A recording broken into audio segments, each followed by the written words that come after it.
Okay, here we go, man. This is going to be a review of the Elimination Chamber 2025 from Toronto. The return of Bizarro Land, which really felt like Bizarro Land during the women's Elimination Chamber. But holy shit, man, it's finally here. And I know I got to mention it. I know some of you guys love John Cena, especially as a heel in 2003.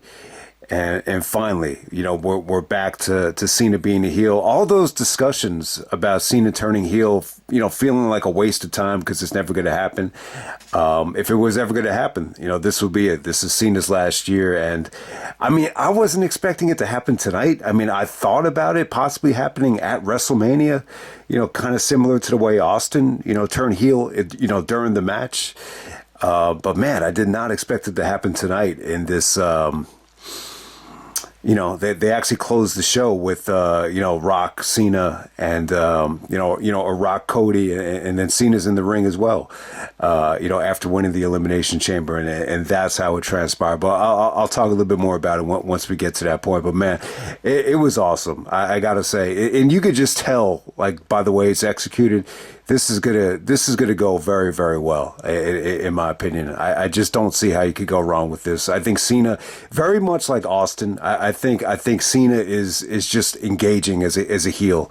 You know, he's really, besides Austin, he's really the only one that was able to, you know, maintain that level of engagement. You know, and I know we've had other heels that you could definitely argue, you know, were great. You know, whether it be Triple H, whether it be The Rock, but to me, like, no one's really, you know, reached that level of engagement other than like Austin and Cena. So I'm really excited about this. I mean, 22 motherfucking years since Cena has been a heel and is finally here.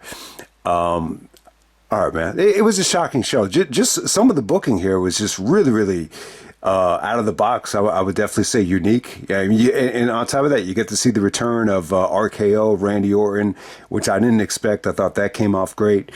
And you get to see the return of Jade in the first Elimination Chamber. So let's start out with the Women's Elimination Chamber. We got Bianca Belair taking on Alexa Bliss, Bayley, Liv Morgan, Naomi, and Roxanne Perez. So they started out this thing with Naomi and Liv Morgan. And as soon as the match starts, Jade just comes out. She enters the cage. It was weird. It felt like she was just going to be in the match. And instead of attacking Liv, I mean, they've been promoting that Liv and Raquel attack Jade, and all of a sudden, you know, Jade just attacks Naomi. I mean, it's a nasty beatdown. She just kind of, you know, annihilates her. She's like using the chamber door to shut her head. She's banging her against the glass. Bianca is actually like crying in the chamber. She wants to be let out and like let out of the match. She doesn't even want to wrestle.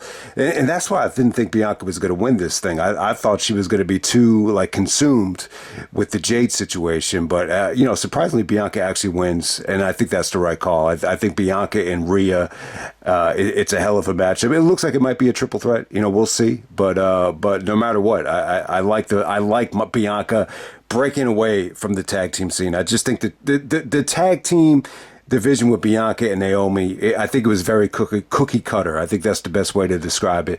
But yeah, the Jade shit was kind of shocking. Naomi's not even able to compete, so she's out of there.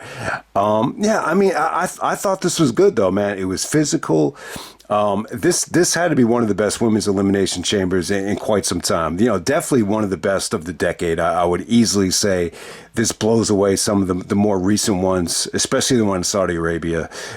This was really, really good stuff. You know, Bayley actually gets shockingly eliminated by Liv Morgan. I just didn't expect that. But yeah, you know, Bayley was over, but, you know, she didn't last that long.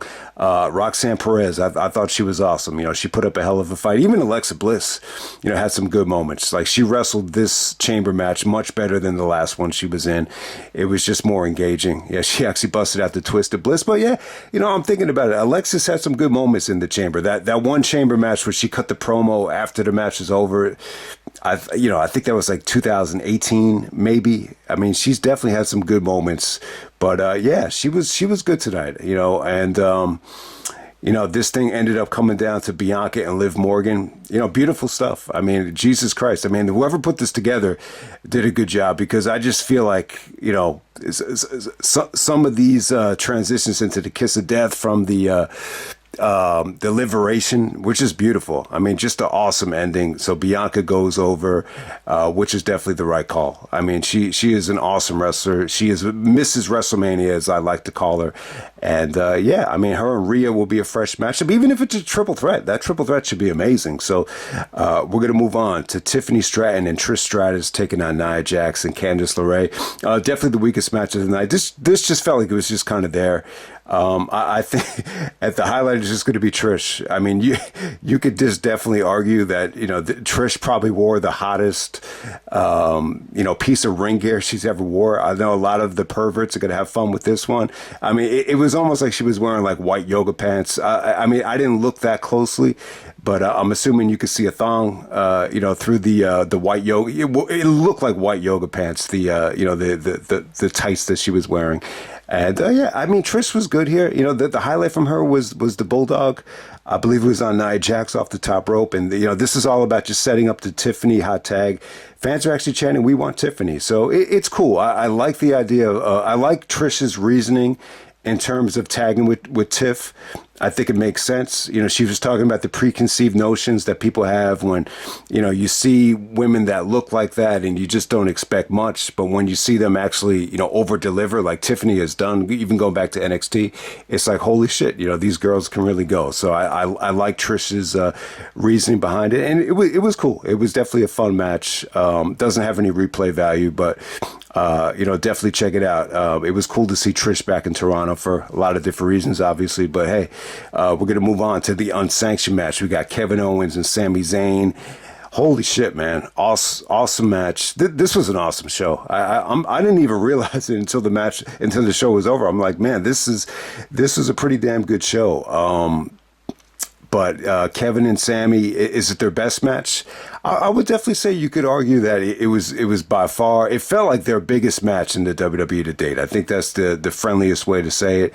I mean, was it better than the Steam Wolf match or the Final Battle Fight Without Honor match? Cole was even mentioning, other matches that they had. I don't know if I was familiar with, the match that he mentioned. He was talking about like a death match. I don't know if he was referencing the Fight Without Honor, because I don't believe that was a death match, but yeah, Kevin and Sami. I'll say this: the one knock about this match that I kind of have is I just don't know if my heart was in seeing these two guys just destroy each other. I just feel like, I love both guys so much. You see them been through so much together. I think I even said in the main event of WrestleMania, I said I don't ever want to see them fight each other again. And I kind of felt that way a little bit, during the match. I know Kevin turned heel, and sometimes when you turn heel, the stories just kind of align, for this to happen because of what Sami did with Roman and everything. But yeah, I mean, it was pretty awesome. I mean, it was brutal. It felt like their biggest match. It felt like the craziest match they had in WWE. I mean, they've had a lot of matches in the WWE that just felt, lifeless. I think they had a match at WrestleMania that was forgettable. They had a match at Hell in a Cell that was definitely forgettable, which wasn't a Hell in a Cell, but it was at the pay-per-view. But yeah, this had to be one of their, more brutal matches, more memorable matches. I mean, Sami went through hell here. I mean, Kevin just annihilated him with, just power bombs on the ring apron. He actually trapped him in like a chair. You were just worried about Sami's neck, and you were worried about Bianca's neck during the chamber match with all that, pulling the ponytail. I forgot to mention that, but yeah, I was worried about Sami's neck as well with all those, not chair shots, but just ramming Sami into the turnbuckle with the chair wrapped around his neck. I mean, I just thought some of that stuff was brutal. Sami just took a table bump here, which you just didn't see coming. It was just incredible how Kevin just pushed him off the top of the turnbuckle, and he just went flying into a table that you had no idea was there. So I thought that was awesome. I think the highlight of the match, though, I think it's Sami. He brings out like a barbed wire chair, and there's just some vicious shots on that. But the highlight would be the drop toe hold from Sami to Kevin. God, Kevin selling was greatest of all time level, though. He sold it like he lost his eye. I mean, it was scary, but it made me like like worry about him though. I was like, I could see that happening because it just happened so fast, that drop toe hold. But yeah, brutal match though. This kind of ended with Cole just yelling at Kevin, just trying to end it. Sammy stayed down. The finish was a little bit anticlimactic, but they emptied the tank here. This is by far like if you're gonna find one match that I think resembles like that war that they gave us at Final Battle 2010. This would be it. I mean, there was some beautiful stuff here too, like some of those haluva kicks from Sammy just came out of nowhere. So there's too much good stuff to go over. I think it's an awesome match. Not to mention that Fisherman's Buster through a table. I mean, yeah. I mean, after seeing that bump that Kevin did to Cole at Mystery Vortex, it's a little bit anticlimactic compared to that, but it was still an awesome bump. Yeah, I mean, yeah, Sammy like barely kicked out of some of these the big moves, but yeah, I would definitely say, I mean, is it their best match in WWE? I mean, some of those matches early on, like at Battleground 2016 and Payback 2016, were really good, but this is their most brutal. And, because of the venue, it's like 40,000 in Toronto. It's definitely the biggest match that they had. So shout out to both guys. It was awesome. And this pretty much ends with, Kevin, he was going to like dump Sammy on the concrete floor. Then all of a sudden Randy Orton comes out and, yeah, I mean, it was awesome. This had to be one of Randy's best moments. I mean, it was pretty damn cool. The way he was about to punt Kevin, get his revenge from Saudi Arabia. He's about to punt him, and then all the security comes out. Then he's RKOing the shit out of all the security. It had to be one of Randy's best moments as a babyface. I mean, think about it. Think about this. Probably Randy's biggest babyface reaction maybe ever, and then you have Cena's biggest heel turn or heel reaction ever. I mean, who would have thunk that, man? Like, Jesus Christ. I mean, you would have never predicted that. But we're gonna move on to the main event. It's time to get down to business, man. We got the men's elimination chamber match. We actually started out with Drew McIntyre and Seth Rollins. Those are the two guys that start the match. You also have Damian Priest, Logan Paul, CM Punk, and John Cena. Punk actually comes in last. I mean, I think with this Elimination Chamber, I thought it was great. I'll say this about it: there are certain guys. Yeah, and shout out to Randy Orton too. Back in Toronto, where he won the belt. So there's just something special about Randy Orton in Toronto. But I wanted to make this point about the crowd tonight. It kind of felt like we were heading into that Bizarro Land territory, especially like with the women, because the women were kind of. I mean, the fans were kind of disrespectful, to Naomi. They actually cheered Jade, and it felt like Bianca was going to get like a lot of the, the booing treatment as well. And she kind of turned the tide a little bit, but with the men's elimination chamber match, when we started out, I just didn't think a lot of the guys were over. I think Drew, I think Drew's performance was good. I think he definitely looked like the biggest specimen out there. Like if this was a real fight, I think he would have, most people would have bet on McIntyre just, winning this thing because of his age and, just his strength and just his, just him being an incredible specimen.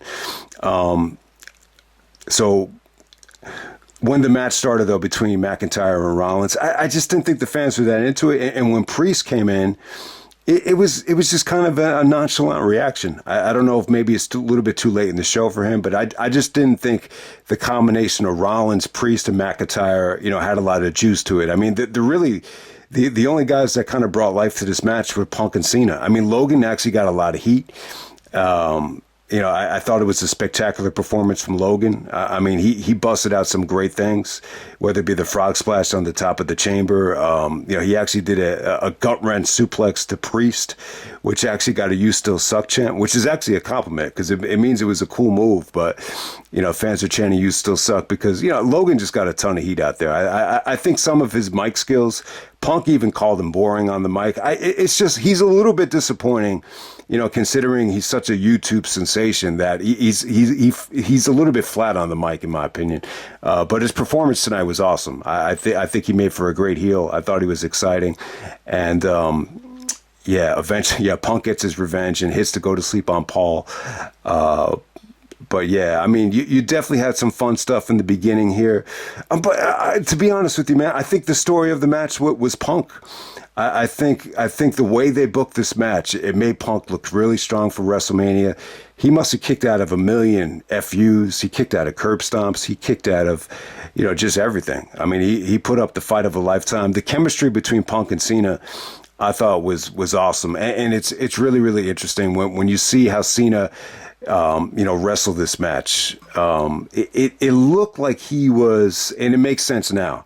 At the time, I was going to be critical of it. I was just like, where's Cena's intensity? Like, he looks like he wants to have a cup of coffee with CM Punk instead of wrestle him. He just looked like happy.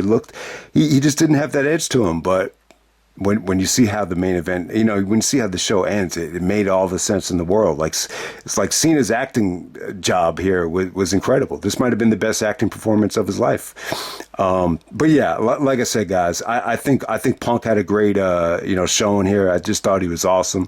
The combination between Rollins, Punk, and Cena to end this thing was incredible. I just think he had unpredictable near falls. I thought he had exciting action. Rollins just really, he got a little bit of heat out there. I mean, he's technically still a babyface.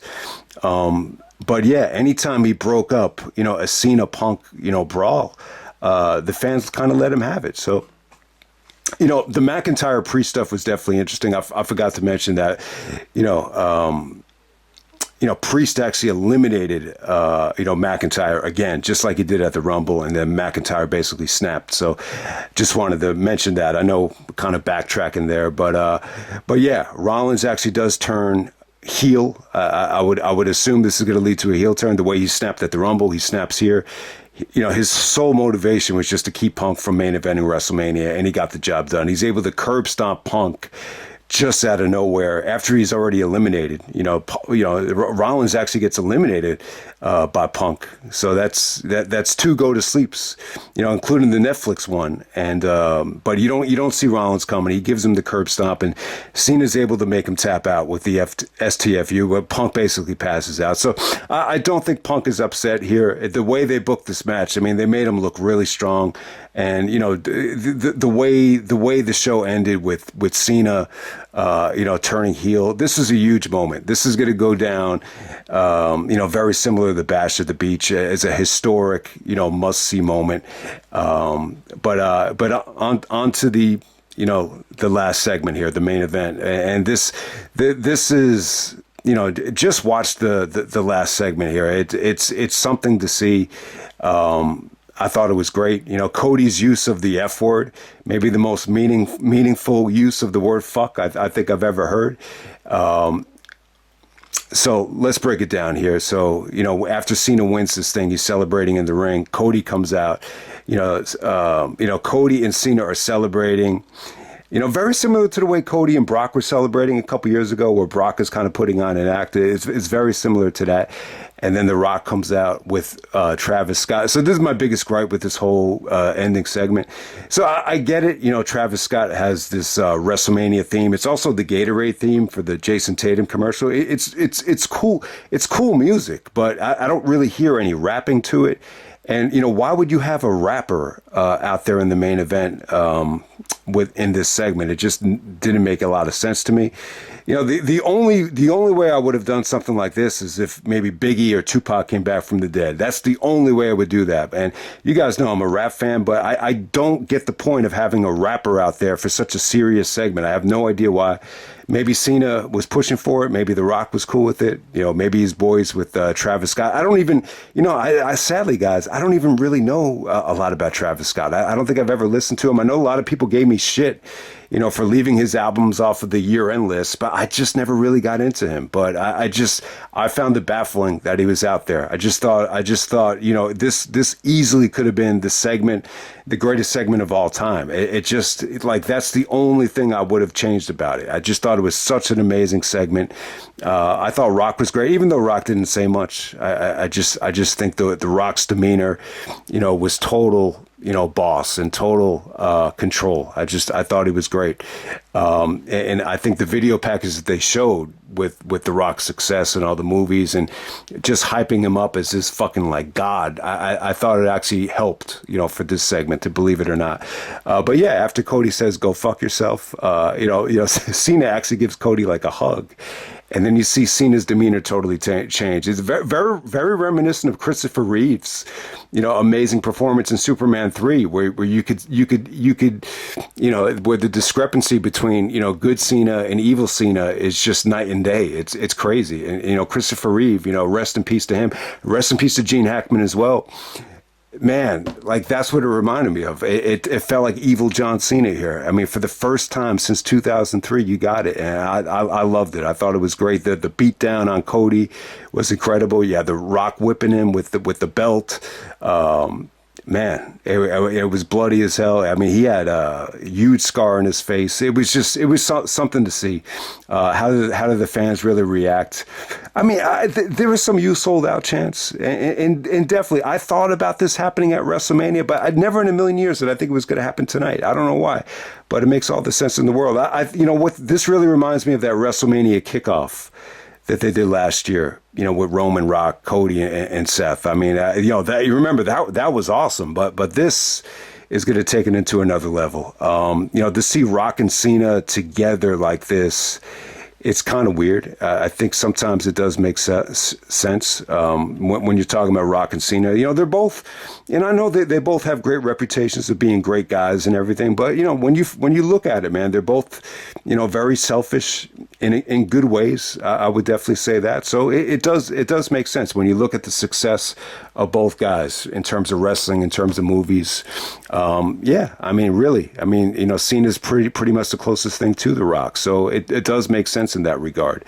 I think the storyline was part of Rock's plan was to take Cody's soul and kind of make him into what Cena's trying to become now. So I think it makes all the sense in the world. I'm just glad that it's finally here. That Cena could really show how good he is, because you have to keep in mind, man, in 2003 when Cena was in the midst of his heel run, he's still really a mid-carder trying to prove himself. I know he's wrestling Taker and Angle and Brock, but at the time it was really just a mid-carder, trying to get into the main event.